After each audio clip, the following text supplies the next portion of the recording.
Good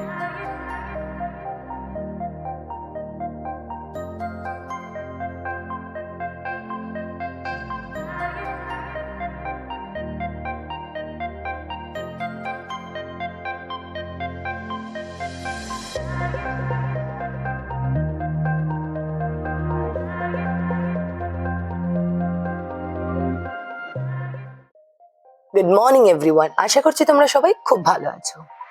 যদি তোমরা প্রাকৃতিককে ভালোবাসো এবং ফুলের সৌন্দর্যে মুগ্ধ হতে চাও, তাহলে চাপড়ার ফ্লাওয়ার ভ্যালি তোমাদের জন্য একটা সেরা ঠিকানা।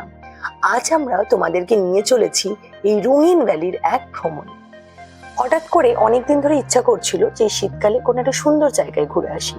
সেখানেই আমি ইউটিউবে সার্চ করলাম এবং দেখলাম যে আমাদেরই খুব নিকটে রানাঘাটে অবস্থিত চাপড়া বলে একটি জায়গাতে একটা খুবই সুন্দর জায়গা আছে, যেটা হচ্ছে চাপড়ার ফুলেশ্বরী, যেটাকে আমরা বলি ফ্লাওয়ার ভ্যালি।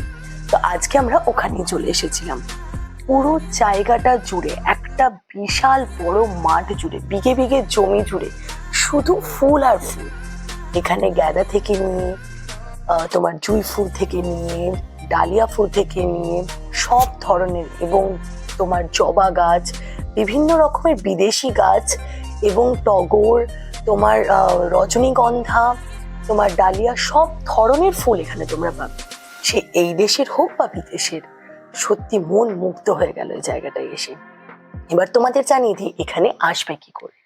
তোমরা রানাঘাট স্টেশনে নেমে 4 নম্বর প্ল্যাটফর্ম দিয়ে সোজা একটা টোটো ভাড়া করবে। টোটোতে নর্মাল আসলে 35 টাকা পড়বে, আর রিজার্ভ যদি করে আসো তাহলে ওনাদের সাথে বার্গেনিং করে তোমরা টাকা করে নিতে পারো।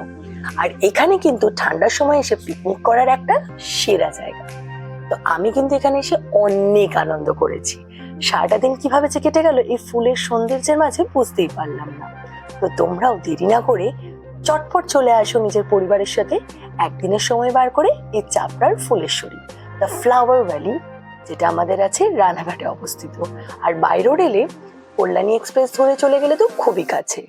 তো আমাদের এখানে যেতে হার্ডলি লেগে গেছিল তোমার আধা ঘন্টা ব্যারাকপুর থেকে। তো যে যেখানেই আছো সময় নষ্ট না করে চলে যাও এই চাপড়ার ফ্লাওয়ার ভ্যালি। সকালবেলার থেকে সন্ধ্যে 6টা অবধি এটা খোলা থাকে। আর এখানে কিন্তু গেস্ট হাউসও ভাড়া পাওয়া যায়।